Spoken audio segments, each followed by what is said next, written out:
कसैलाई फोन गरेर धम्काउने कोसिस नगर्नु है, कसैलाई दुःख दिने काम नगर्नु।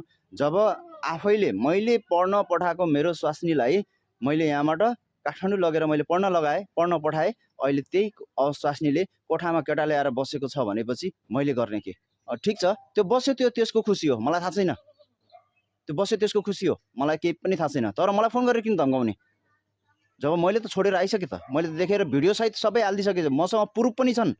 अझ मलाई फोन गरेर धम्काउने, तैँले यस्तो गरिस्, म अर्को बिहा गर्छु भन्दा पनि त्यो अर्को तरिकाले मलाई कुरा गर्ने, मलाई थर्काउने, होइन? किन त्यस्तो गर्ने?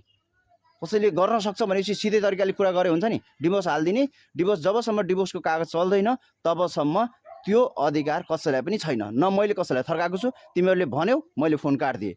त्यो वीरगन्जको केटा हो र अब त्यो केटीको अवस्थामा म सबै कुरा प्रुफ गर्दैछु। अझै म भन्दैछु, यो त मिडियामा ल्याउन मात्र बाँकी छ। जबसम्म मलाई डिभोर्स हुँदैन, मलाई थर्काउने धम्काउने काम नगर्नु। जुन दिन डिभोर्स हुन्छ त्यही दिनदेखि बस सम्बन्ध सिद्धि, अरू केही पनि छैन। मैले चाहिँ यहाँबाट दुःख गरेर तिमीहरूलाई काठमाडौँ पढ्न पठाएको र अहिले छोरो कुन हालतमा छ र कुन ठाउँमा ल्याएर कोठामा ल्याएर केटा कसरी लिएर बसेको थियो त मलाई थाहा छ। किन अझ मलाई थर्काउने? गल्ती आफै गर्ने अनि मलाई चाहिँ यो भयो भनेर भन्ने मलाई थाहा छैन।